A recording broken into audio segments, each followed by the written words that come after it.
Alright, people, welcome to the Friday Ramblings. This is your Valentine's Day special. So, we're going to talk a little bit about something semi-romantic. We had previously, back in the archives, discussed the works of Rumiko Takahashi, one of the most successful romantic comedy style manga authors in Japan. And frankly, flat out, one of the most iconic manga writers of all time. Her works have inspired a lot of people, and I do encourage you to watch our previous video on Miss Takahashi, as well as check out any and all of her works. But today we're going to focus on Ranma 1/2, one of her longest running and most famous works. And definitely a rom-com, which makes it perfect to start checking out in a few days on February 14th. Ranma 1/2, as you must pronounce it 1/2, not simply half, because it is in fact styled with the fraction style, 1/2, 1/2. But yes, Ranma 1/2 is a manga series that was originally serialized in Weekly Shonen Sunday from August of 1987 to March 1996, with chapters collected into 38 Tenkoban volumes by the publisher Shogakukan. This is a pretty good length series. It's not super obscenely long like some of the modern shonen stuff tends to get. I'm looking at you, One Piece. But it is long enough, you definitely get enough story and characters to go around for anybody. Good length. Now, it would of course be converted into an anime series by Studio Dean, which was broadcast on Fuji Television from 1989 to 1992. Yes, that means the anime series did end before the manga was concluded, which means unfortunately we did not actually get the final story arc put into anime form. I don't know, maybe one day for some super anniversary or something they'll do it. I certainly hope so. I always found it to be an interesting way to tie everything up, but it is what it is. We did manage to get, let's see, that is 160 episodes of the anime in, along with a few theatrical movies and some OVAs, which we'll break down in a minute. Still, we do have to discuss the base series itself. The series has been, in both manga and anime format, has been released in North America thanks to Viz Media.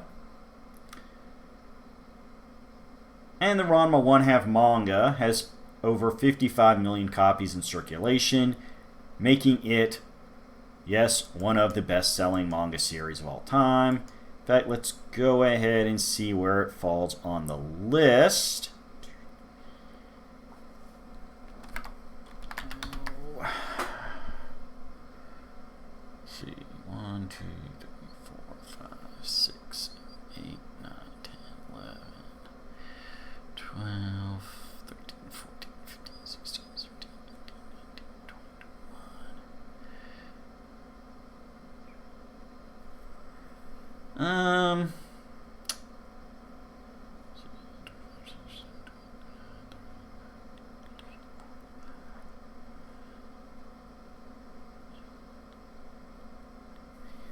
It currently ranks in at number 43 of the all-time best-selling manga, which frankly is not bad when you consider that there are hundreds of mangas being produced every day, and a lot of what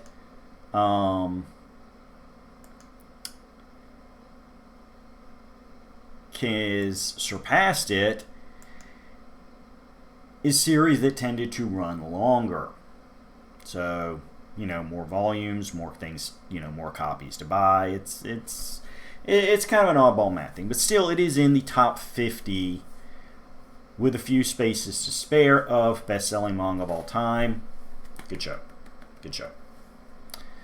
And is not the only one on that list for Mrs. Takahashi. Miss Lady Takahashi. Both the manga and anime are cited as among the first in their respective media to become popular in the United States. Since, as we said, we were talking about a series that started in the late 80s and thus was roaming around America in the 90s before anime really took off thanks to being broadcast on cable television. It also has a variety of video games, which we will discuss in a moment. So the basic idea is that it is a martial arts romantic comedy, in that the main character, Ranma Saotome, is a 16-year-old martial artist and thus tends to have rivals who are also martial artists and feel that the best way to solve his problems is with martial arts fights. However, most of these fights, especially in the first half of the series, are presented as comedic and tongue-in-cheek, with most of the injuries being a matter of basic first aid bandages. Here's where the fun twist comes in. Are you ready? Twist. Previous to the start of the series, Ranma and his father, Genma, decided to tour China to push themselves to higher levels of skill as martial artists. Among the places they visited was the cursed springs of Jusinkyo. Now, these springs are cursed because as in every individual spring, out of the dozens there are there, the first thing that drowned in the spring placed a curse upon it so that everything that fell in afterwards would turn into that first drowning victim when hit with cold water, not reverting until hot water is applied. In the case of Ranma, he unfortunately, while sparring in and amongst the cursed springs, fell into the pool of drowned girl and thus changes gender whenever splashed with cold water and restored with hot water. Ranma's father, Genma, however, was knocked into the cursed spring of drowned panda and now reverts from a kind of chunky, bald old man to a panda. Shortly after being cursed this way, the two returned to Japan, specifically to visit Genma's old childhood training partner and fellow practitioner of their oddball freestyle anything goes martial arts in Suntendo.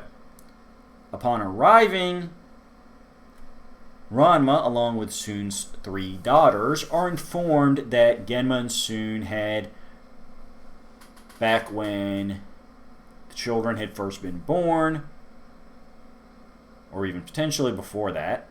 I'm not sure exactly on placement. It was kind of vague in the series. But still, years before this, had set up an arranged marriage for the good of the anything goes style, which only has a handful of practitioners anyway.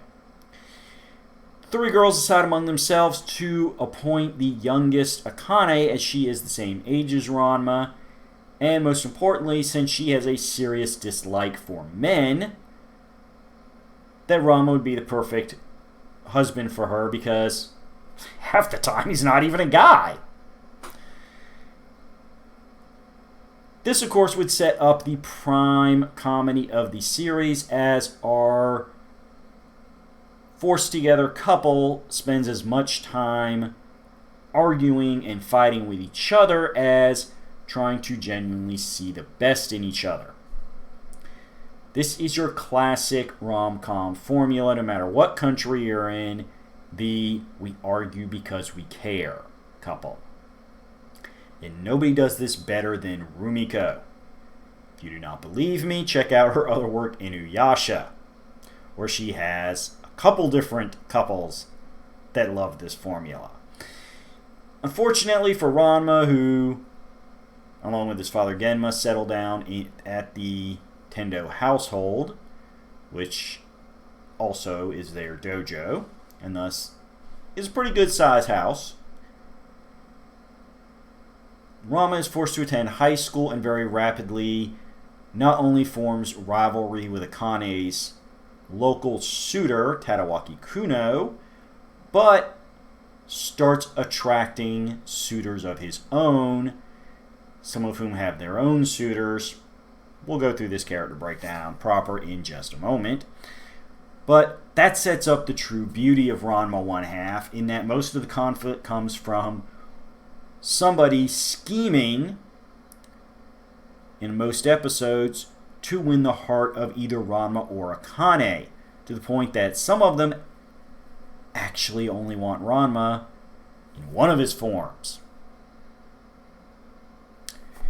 And people like the clueless but highly skilled fencer Tadawaki Kuno being in love with both Akane and Ranma's female form, which he does not realize is only half the formula, referring to the female form whose hair color also changes from male Ranma's black to the female red as the pigtailed girl, due to Ranma's style of wearing a braid in male form, and thus a lot of times in female form as well.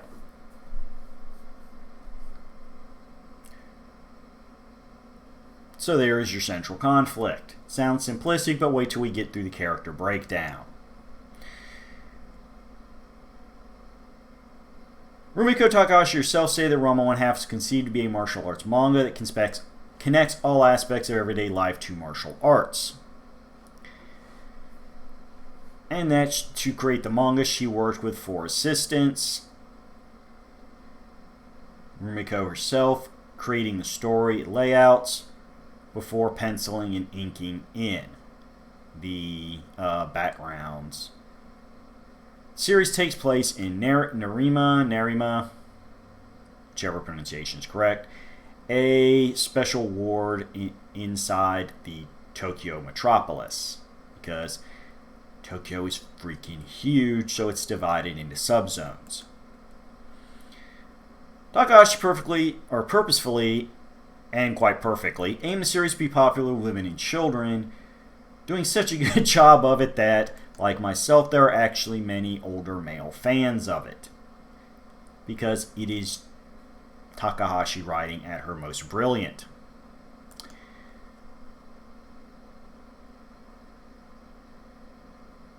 Now, as we said, we have discussed the manga and anime. We briefly touched on the OVA and theatricals.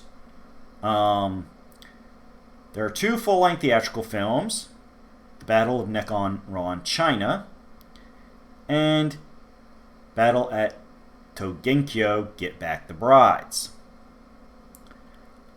along with 13 OVAs.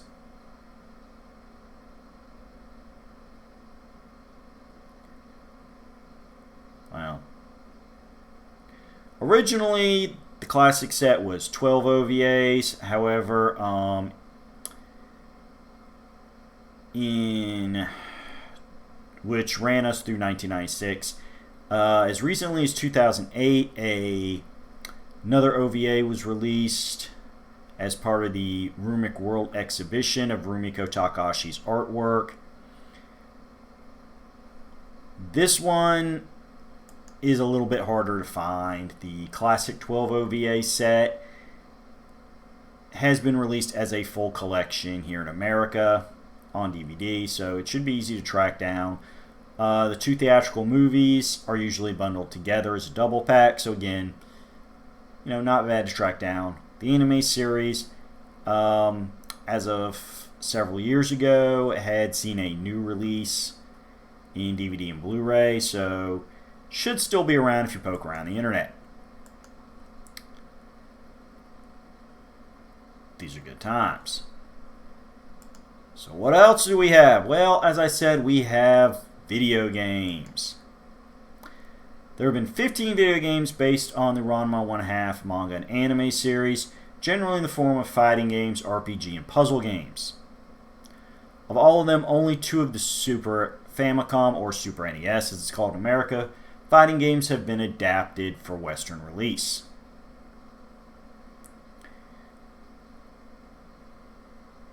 Most infamous of which is Ranma 1/2 Hard Battle, which was the second of the 2 fighting games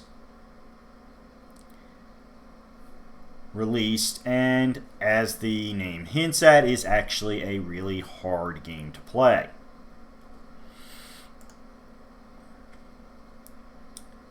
The first one, Neighborhood Combat, actually went under an Americanization process and was renamed here in America to Street Combat, replacing all characters and background music with American-themed characters.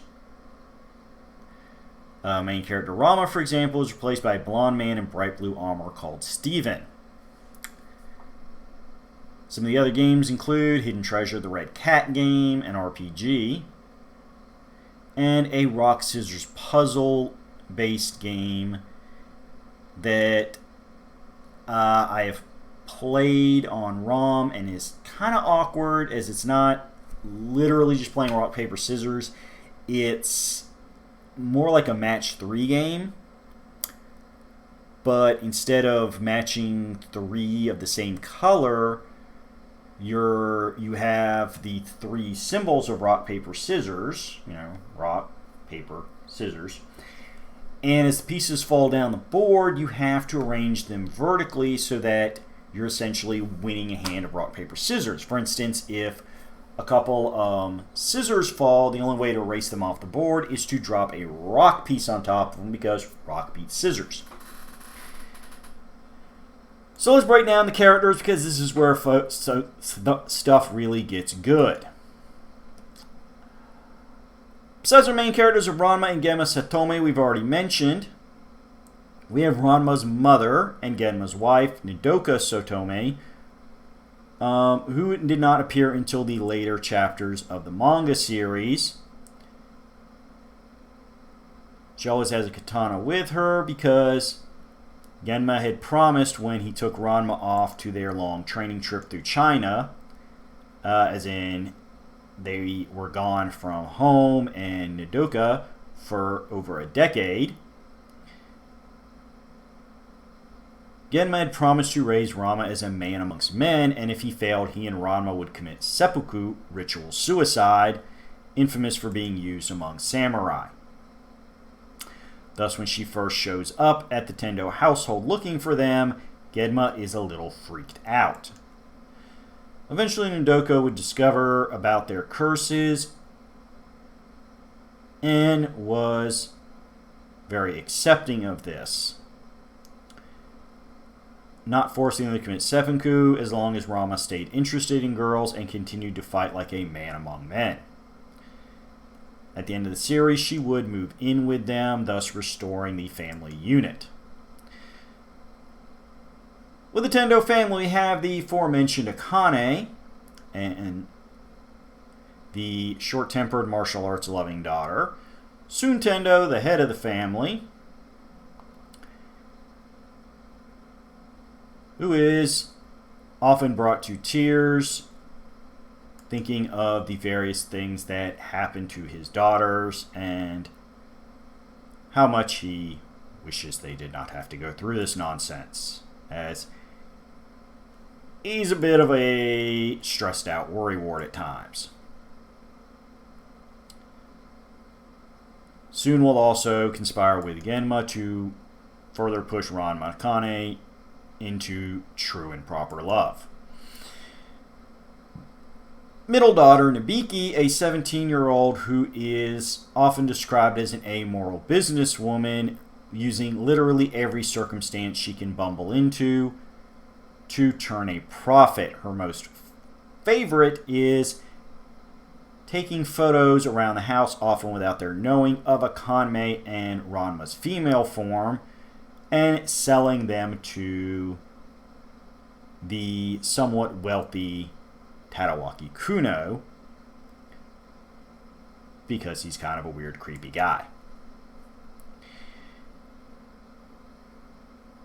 Ultimately, though, she does show to greatly care for her sister, and even to an extent Ranma, being known to temporarily forego charging them for services when they are genuinely in over their head, or going through a true emotional situation in which the cool, level-headed Akane can offer the perspective needed to repair hurt feelings. Eldest daughter Kasumi, at the age of 19, tends to act as the traditional housewife, as Suntendo is a widower. She is pleasant to everybody else, to the point that the very idea of Kasumi getting angry seems like an impossibility. She sees the best in everybody and shows a level of patience and understanding that nobody else in the series does, forming the emotional center of this chaotic household. However, it has been shown that she has friends of her own and has a awkward, may never get anywhere due to both their personalities, relationship with the local doctor, Dr. Tofu, as he's an incredibly socially awkward nerd, and she is just so, oh my, and focused on helping everybody else that she's not going to tell him, put a ring on it because we both know you want me. She is one of the few female characters that resident pervert Happosai has never groped, though he has verbally flirted with her like he does every female. Among the people seeking to win Ranma over for themselves is Chinese Amazon Shampoo, champion of her local village. She first came to Japan to kill the female Ranma after she defeated Shampoo in an annual martial arts contest while passing by the Amazon village. Later, after male Ranma accidentally defeats her, she gives him a kiss of marriage, since the laws of her village force her to marry any male that can defeat one of the Amazons. When she realized that the girl she was trying to kill and the man she wanted to marry were the same person, she temporarily retreats back to her village to process this, later returning with her grandmother Cologne to open a local restaurant so they can keep close to Ranma. She is the most frequent rival to Akane for Ranma's affections, often trying to tempt Ranma with food.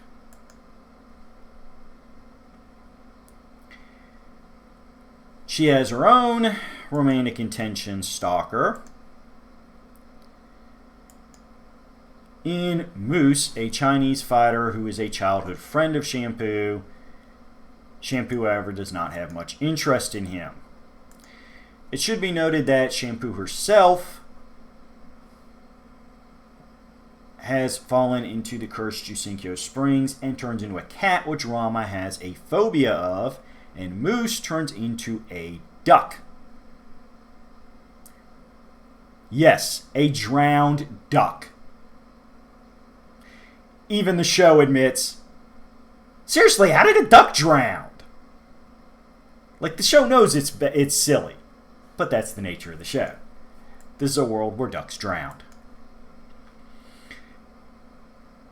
Moose tends to wear the classic Chinese super sleeve tops, where he hides a variety of hidden weapons, mostly chains with which to tie up his opponents. Unfortunately, he also is extremely nearsighted, thus, if he loses his glasses in combat, he has no idea who and what he is looking at. We have mentioned Tadawaki Kuno. However, he has a sister, Kodachi, who is the captain of the gymnastics team at the local all-girls school, and she herself becomes enamored with Ranma's male form, which means that occasionally the two siblings work together when they can tolerate each other to snare both Akane and Ranma for themselves. Kodachi is considered the most malicious of Ranma's fiancés, as her pampered and somewhat psychotic personality. She's prone to using various sleep powders to knock people out and literally drag them away. Gives her kind of a, I don't want to say it, but let's go ahead and say it, rapist vibe.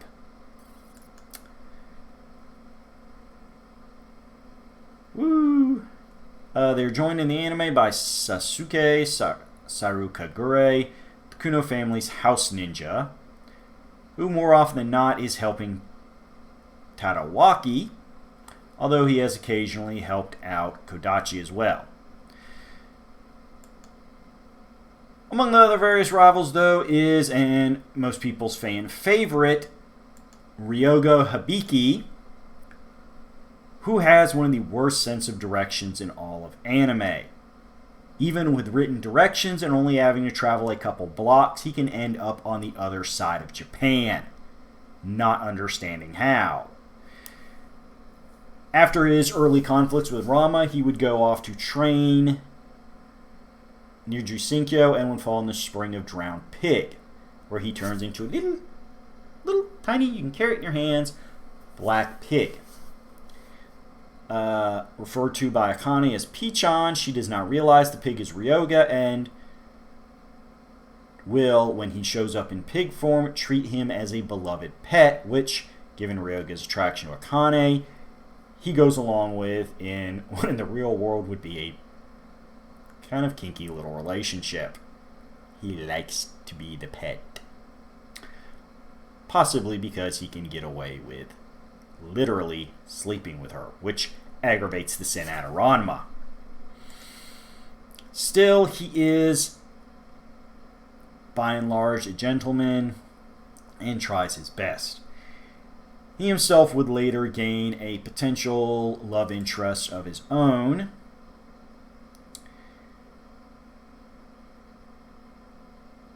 going out with a girl he runs across who is a pig breeder and thus does not mind his alternate form. By the end of the series, he is still emotionally conflicted over if he should continue to pursue Akane or settle down with the girl who is willing to date him. However, we all hope for the best for Ryoga, because he is a good guy at heart. And out of all of Ranma's rivals, is the one most likely to team up with him. We also have Ukyo Kyonji, an okonomiyaki chef, and childhood friend of Ranma, who Genma also set up an arranged marriage to, so that he could get access to her family's okonomiyaki business, specifically the pre-made food, because Genma is a broke, food-loving old man. Unfortunately, his scam came back to haunt Ranma when Ukyo grew up and stalked Ranma to Nerima, where she eventually set up shop herself, similar to Shampoo, although without the aid of her family. Ukyo is infamous for being a bit of a cross-dresser, as feeling that Ranma and Genma had rejected her as a bride, that she was tainted as a woman and spent years dressing as a boy.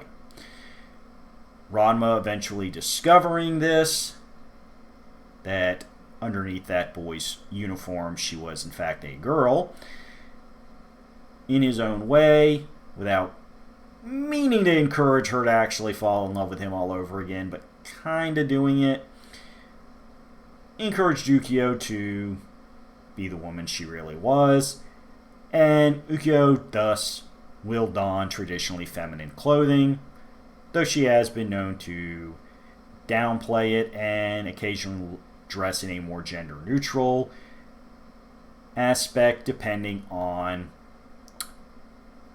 the situation. Ukyo herself would later be joined at her restaurant by her own little stalker boy who himself has been known to dress like a girl. They have an oddball relationship, but he does not show up super often, usually seen as a background character. The founder and grandmaster of the anything goes style of martial arts, more literally translated as the school of indiscriminate grappling. The man who trained Sun and Genma, who in turn would train their children, Happosai. Happosai is about maybe 2 feet tall, older than the sands in the desert, and is the most perverted and lecherous person in the series, and potentially one of the most perverted old men in all of anime. Yes, folks, anime is a trope for perverted old men. Happosai may be the king of them all, though. He has a habit of wandering around town at night dressed up in ninja gear so nobody can see who he is, although at his height, I don't see how you can mistake him for much of anybody else, and stealing any underwear that is left unsecured. See, the important thing to remember is in the 80s and early 90s, it was still very common in especially the smaller wards of Japan to air dry various clothing, especially unmentionables. Thus, Happosai would bounce from window to window and snatch anything that was left out to dry that would be considered female underwear. To the point that he would wear pairs on his head and thus have to get corralled by his male students. He finds Ranma to be most fascinating because of Ranma's female form and will occasionally douse Ranma with cold water intentionally to summon the female form, and then subsequently challenge Ranma to a fight, proclaiming if Ranma loses, he has to wear frilly, lacy lingerie for Happosai. This is how perverted the guy is. He knows mentally Ranma is always a male. But he will straight up abuse Ranma's physical curse and then try to blackmail Ranma into dressing up in lacy lingerie just for his own cheap thrills. This is Happosai. Fortunately, his addiction to females is often used against him in order to ambush and imprison him for short periods, although his seemingly unlimited stamina and ability to summon great strength means he is never controlled for very long. However, like many great old martial arts masters, he has a variety of tricks and knowledge and will occasionally help Ranma deal with more physically challenging foes by cluing Ranma into new martial arts techniques. He enjoys throwing homemade bombs, ranging from tiny little hand tossers to some the size of a small house, which he can seemingly instantly conjure out of nowhere.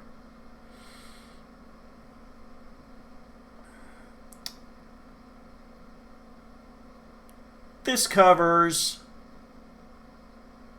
most of your core characters. There are various characters who would appear off and on, including a few more Jusenkyo Curse Spring sufferers, but this is your core cast. And this is good times. So where do we end from here? Is this a series worth watching? Hell yes. The comedy is top notch. The characters are all written to be unique in their own rights, with their own motivations, backstories, and personalities.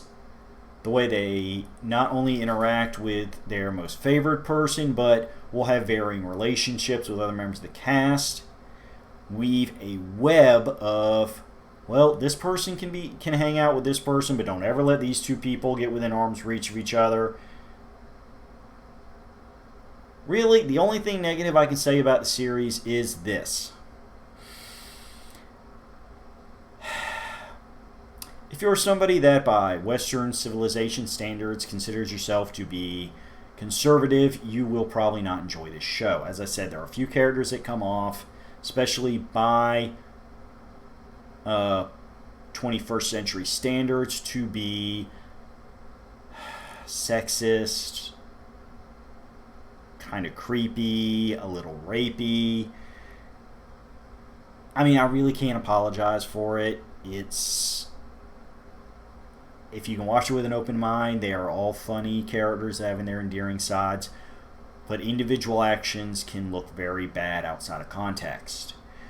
Also, the fact that it was an anime series from the late 80s, early 90s means that it is stricken with something that, again, by Western conservative standards, is a little alarming, and that is a pretty fair amount of casual nudity.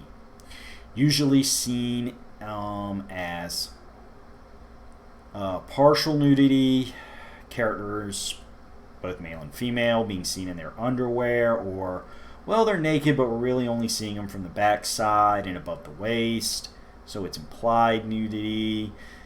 You almost never see, actually, I don't think you ever see genitalia. However, especially Ranma's female form, but occasionally Akane, you will see bare breasts. However, as I said, this is all done in a casual and often comedic nature. There is nothing technically pornographic about any of these situations, but depending on where your values stand, you may have some trouble with certain episodes. So I'm going to go ahead and put that disclosure out.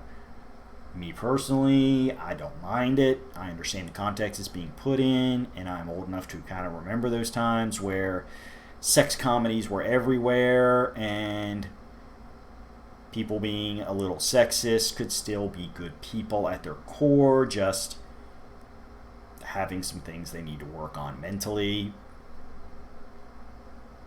But hey, it's a thing. As I said, it was the world we were living in, the time a lot of this was written. So, there you go. As I said, Ranma 1/2 has not only touched manga and anime, but has had a variety of video games, and the music being released on soundtracks, clothing, collectible figures, basically everything. Many people have cited inspiration from Ranma 1/2. Including people that are working in the West in relatively modern times. Let me go ahead and see what we got here. What various Western comic artists have cited Ranma 1/2 as an influence, including Canadian Brian Lee O'Malley of the famous Scott Pilgrim series,